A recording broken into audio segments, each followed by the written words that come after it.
Hi there, welcome back to your favorite deep dive show on stories contemporary and consequential for India. This week was of a seminal development, an equivalent of a page-marking geopolitical event of centurion scale.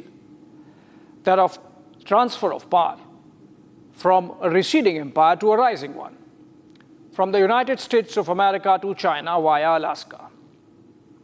For long in a Thucydides trap, the Americans somehow believed this would never happen.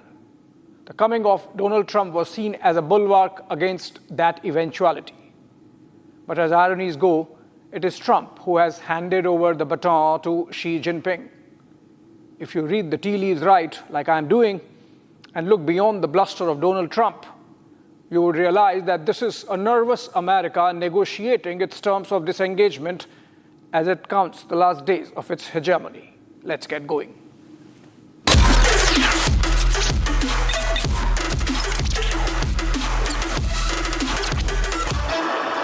This is an old chip that China already has.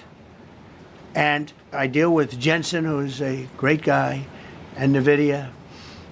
The chip that we're talking about, the H20, it's an old chip.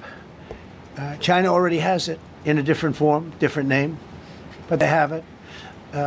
Or they have a combination of two will make up for it and even then some. Now, Jensen's a very brilliant guy, and Jensen also has a new chip, the Blackwell. Do you know what the Blackwell is? The Blackwell is super duper advanced. I wouldn't make a deal with that, although it's possible I'd make a deal, a somewhat enhanced in a negative way Blackwell. In other words, take 30% to 50% off of it. But that's the latest and the greatest in the world. Nobody has it. They won't have it for 5 years. But the H20 is obsolete. You know, it's one of those things, but it still has a market. So I said, listen, I want 20% if I'm going to approve this for you, for the country, for our country, for the U.S. I don't want it myself. You know, every time I say like 747, I want, yeah, for the Air Force. So I just wanted. So when I say I want 20, I want for the country. I only care about the country. I don't care about myself. And he said, would you make it 15? So we negotiate a little deal. So he's selling a essentially old chip that Huawei has a similar chip, a chip that does the same thing. And I said, good, if I'm going to give it to you, because they have a, they have a stopper, what we call a stopper, not allowed to do it. It's really known as a restrictive covenant. And I said, if I'm going to do that, I want you to pay us as a country something, because I'm giving you a release. I released them only from the H20. The American empire is dead. It has run its course. A century of American domination of the world politics came to a military, economic, and most significantly, a psychological end. A declining America blinked and ceded the empire to China. This week marks the date which we can pin as the day of its demise, August 12 to be precise. On this day, the Trump administration allowed AI chip maker NVIDIA to sell most of its advanced chip systems to China. This capitulation came within hours of Beijing issuing a threat that trade talks would stall if sale of those chips was not allowed. Trump gulped his ego, swallowed his pride, and nodded to NVIDIA to go ahead. Like a typical bully who palpitates on meeting a match, Trump put a brave face. He said this was a deal like no other, like most things in his life, that he was only allowing a toned-down export version of the older H20 and latest Blackwell chips to be sold to the Chinese, and that he was making NVIDIA pay the American government a cut on those sales. Imagine. The embargo on chip sales to China was put by the supposedly pusillanimous Biden administration, according to the mega universe. And the sale is being allowed by the macho Trump. Imagine also the cut on revenue of a private corporation that Trump has asked for is more horrible than the worst of the command and control economy a communist government could conjure. Experts have also flagged national security implications of the move. We'll see what happens. We've been dealing very nicely with China, as you probably have heard. Same day, Trump extended by another 90 days the activation of tariffs on China that the American president had imposed on Liberation Day as part of his larger tariff war. If this is not abject surrender, what can be? Xi Jinping has Trump by the scruff of his neck. Here, Vice President J.D. Vance, what he told Fox News. I cannot play the clip, but here's his quote. When asked how come China was getting away without Russia-specific tariffs unlike India, Vance said, well, he's thinking about it and would make a decision. The China issue is a little more complicated because our relationship with China affects a lot of other things that have nothing to do with the Russian situation. The president is reviewing his options and he would make a decision when he decides, unquote. Hours after this, Trump made the surrender with the tariff waiver. When Trump took over as president, average tariff on Chinese goods stood at between 8 to 10%. In his first month in office in February, the US raised that to 20%. The Chinese did not respond.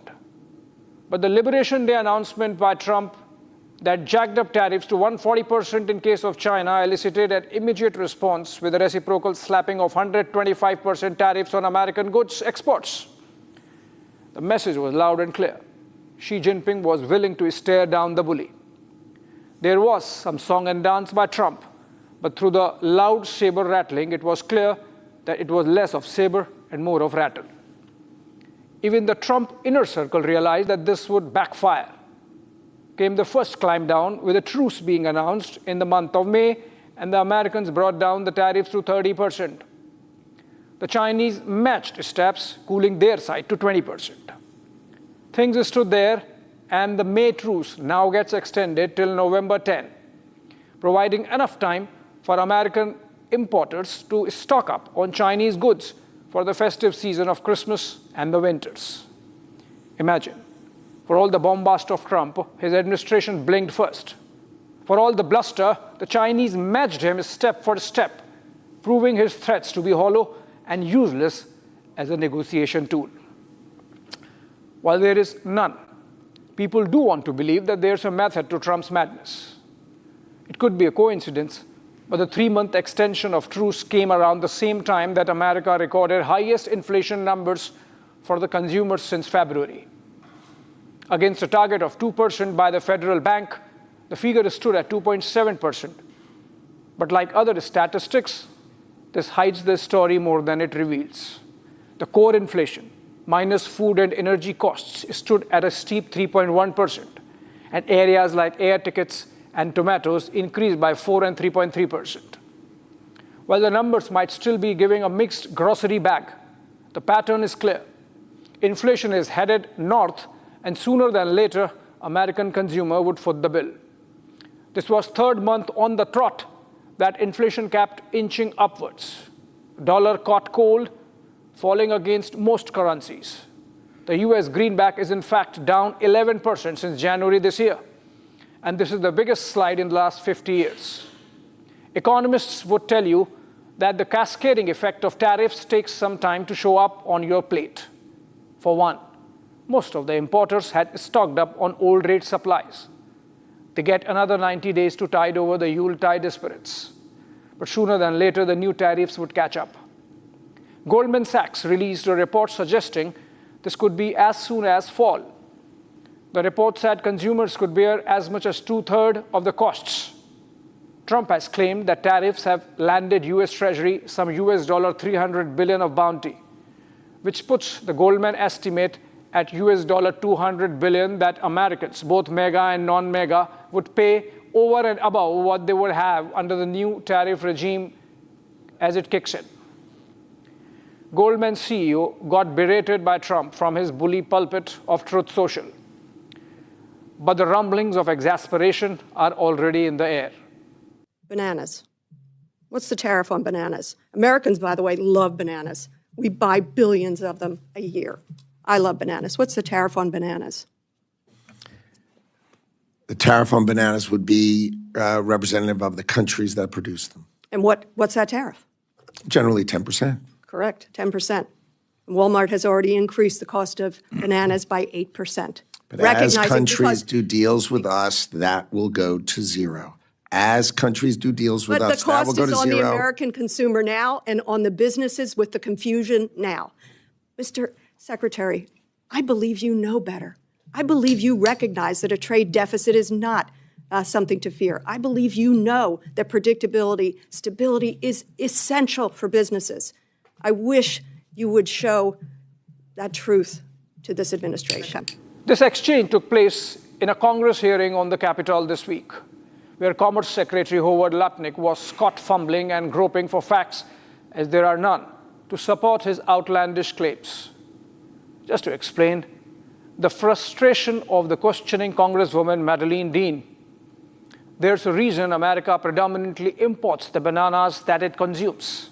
The agri-climatic conditions do not support commercial-scale banana cultivation, as a result of which the United States imports almost all of its banana that they consume from Latin America.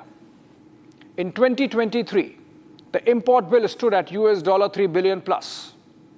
The frustrated Dean was asking Lutnick how the administration planned to tackle the increasing cost of bananas at Walmart due to the tariffs on that import bill. She said it's already up about 8%. Lutnick said we would produce more. If climate allowed, America would have produced bananas already. More proof of the end of the empire kept coming through this week. US national debt hit a record high of $37 trillion. That's about 50% over and above the US GDP. But more significantly, the last $1 trillion was added in just the last 8 months, against the 36th trillion, which took 11 months. So the US economy is hurtling into a debt trap at a fast clip. Nikki Haley, a one-time team member and then a ticket contestant against Trump, called it very un-Republican and non-conservative to hurtle down the unsustainable fiscal path. Another report came this week which showed how there was zero jobs growth in the last 3 months. In response, Trump sacked the head of the Bureau of Labor Statistics, calling out her a Biden administration appointee. On military front, China claimed on Wednesday that its Navy had chased out a US Navy frigate, Higgins, out of the Scarborough Shoal in the South China Sea.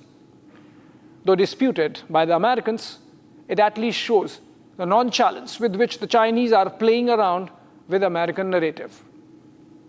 While lots of song and dance was made of Trump ordering a nuclear submarine closer to Russia in response to statements made by its former president Medvedev, Russia quietly sent its own to Cuba. Imagine, in 1962, this had led to the Bay of Pigs crisis, which had the world watching with bated breath. This time, it passed off in a whimper, largely because despite his braggadocio, Trump did not know how to escalate, perhaps. Look at these pictures of a joint Russian-Chinese flotilla into the Bering Straits off the coast of Alaska. The US Navy had to scramble a warship from its third fleet, the USS Carl M. Levin, into North Pacific as a counter-deployment. This was a day before the proposed Trump-Putin talks. Obviously, Putin and Xi coordinated their moves to remain one-up on Americans in the mind games. And talking of the mind games, the buildup had nerves written all over Trump. Listen to these sound bites. You have to understand, this is a war that should have never happened. This is a war that wouldn't have happened if I were president. It would have never happened. It was the apple of his eye. I got along very well with President Putin. But if you look, under President Bush, they took a lot of territory. Under President Obama, they took a lot of territory. Under Biden, they essentially took the whole thing. I'm going to be telling him, you got to end this war. You got to end it. And he wasn't going to mess with me. This war would have never happened. You know, we had a discussion about it one time, and we never had that discussion again. Would have never happened. Almost as complex as this one, having to do with routes, trade. Successful meeting on Friday with Vladimir Putin. Well, we're going to have a meeting with Vladimir Putin, and at the end of that meeting, probably in the first 2 minutes, I'll know exactly whether or not a deal can be How will made. you know that? Because that's what I do. I make deals. Once he's saying he's going to finalize the deal in the same meeting, Then he says this is just a get-to-know meeting. And then realizing he might have given away too much, he comes to bullying self, threatening dire consequences, which basically means more tariffs and more sanctions against Russia. Things that Putin has very successfully weathered out for the last 3 years. What China has done holds a lesson here for the rest of the world and how to deal with Trump tantrums. You can return the fire and he would back off. You can capitulate like Europe and Japan have done and face more pushback. And then there is the third way, the middle path typically associated with India, which we have deployed to a telling effect. Silence, no reaction, stoic non-reaction. Keep the other side guessing. Look at it. Since he went hammer and tongs against India, in the process ruining at least 3 decades of hard work on both the sides to steady the ship, there has not been not a single word that can be seen as Prime Minister Modi taking pot shots at Trump. The silence speaks volumes. Not that the rest of the system has not taken a position. From Rajnath Singh to Shivraj Singh Chauhan, from Nitin Gadkari to N. Chandrababu Naidu, and even a retired Venkaiah Naidu. These are seniors of the Delhi establishment and have publicly expressed annoyance at Trump's conduct. Listen to a sliver of those sound bites. कुछ लोग हैं जो भारत के का विकास जितनी तेजी के साथ हो रहा है उन्हें रास नहीं आ रहा है, उन्हें अच्छा नहीं लग रहा है। सबके बास तो हम हैं, भारत कैसे इतनी तेजी के साथ बढ़ रहा है। आज जो दादागिरी करते इसलिए कर रहे कि वो आर्थिक दृष्टि से संपन्न है। दादागिरी इसलिए करते हैं कि उनके पास टेक्नोलॉजी है। अगर उनसे अच्छी टेक्नोलॉजी और रिसोर्सेज हमारे पास आएंगे तो हमें दादागिरी नहीं करनी है। हमारी संस्कृति तो ये कहती है कि विश्व का कल्याण हो। कि व्यक्तिगत रूप से मेरा कितना भी बड़ा नुकसान हो जाए, लेकिन किसान हितों के साथ समझौता नहीं किया जाएगा, नहीं किया जाएगा, नहीं किया जाएगा। ये भारत की आवाज है, ये भारत के किसानों की आवाज है। किसान भाइयों निश्चिंत रहना। We will pursue policies which are in our national interests. There is no question of compromise or succumbing to pressure from anybody. We are the largest democracy in the world, and we believe what we are doing is good. And we try to keep a good relation with all, including with America, because both are democracies that way. And there were protests in Amreli of Gujarat. I thought significant because it's Prime Minister's home state. This should worry the Americans. Till now, the circumspection of Americans was limited to the New Delhi elites on Raisina Hill. Trump might have taken it to the Indian street. The kind of misreading that's happening in Washington, D.C. on the Modi government was seen in a comment made by their Treasury Secretary Scott Bessent. In what smacks of racism, he called India recalcitrant on trade deal because we are holding our ground, with a tone as if we owe it to them, because the Modi government has not signed on the dotted line. This just shows how unprepared Trump came into the administration. His team has not done any due diligence on how the systems under Modi work. Otherwise, they would have studied India's moves on RCEP, the China-dominated trade agreement of Southeast Asia, from which India walked out. Had Trump studied Modi, he would have or not have made the mistake of jumping the gun on India-Pakistan ceasefire. But then it's asking for too much, perhaps. Trump is known to have little patience for reading or study. Anecdotally, the president's daily briefing from security agencies for the Trump White House are supposed to not cross one page to keep president's attention. Had it not been for this mix of impatience and ego, Trump would not have created the geopolitical shockwaves he has been creating. But even more significantly, speeding up the decline of the American empire. Today, nobody respects America. What the Trumpist mega buffoonery passes off as surrender is tactical adjustment everyone else is making till the tempest blows over. A lot of watchers of India-US relations have argued that India could have easily bought peace with Trump by quickly acknowledging the American role in the ceasefire with Pakistan. They are misreading Trump's malice. They are misreading Trump's megalomania. This is misreading of the roots of Trump's motivation in a private, corrupt money deal Trump family has cut with Pakistan and its army. There was no question of accepting Trump's role in ceasefire. There is no question of accepting it going forward. What are the policy consequences for India? One, we would need to double down on our multi-alignment posture. It is part of our DNA, and we need not budge from it. A glimpse of this has happened this past week between NSA Dobal's visit to Moscow and the shrugging off the Pakistani provocation. The upcoming visit of Chinese Foreign Minister Wang Yi to New Delhi, Jaishankar's visit to Moscow this week, and that of Prime Minister Modi to China for the SCO summit a week later, though part of ongoing mechanisms, do give a picture of normality, and in diplomacy, optics count. I would say India is better off sitting out the Trump term. He has burnt his bridges psychologically with a good section of Indians who thought he was good. Trump might have irreparably damaged the overall trajectory of India-US ties. There was already an element of mistrust against Americans for the Cold War era overhang. And by allowing General Asim Munir to issue nuclear threats from American soil, Trump has reinforced those Pavlovian reflexes that America cannot be trusted. PM Modi is right in holding his fire against Trump. That's the right strategy to deal with an attention-seeking egotist bully. Thank you for your kind attention to this matter, and thanks for watching.